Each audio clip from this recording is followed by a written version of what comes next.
Guys, mag-grill ulit tayo ng manok. Siyempre, lagyan natin dito sa bawat sulok ng sibuyas, tapos kamatis.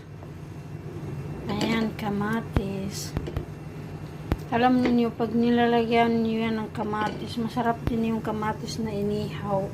Ito na po yung ating grilled chicken, guys. Huwag niyo pansinin yung itim-itim, guys, dahil siyempre, minarinate ko yan. Kaya, siyempre, may toyo at saka mga ingredients niya.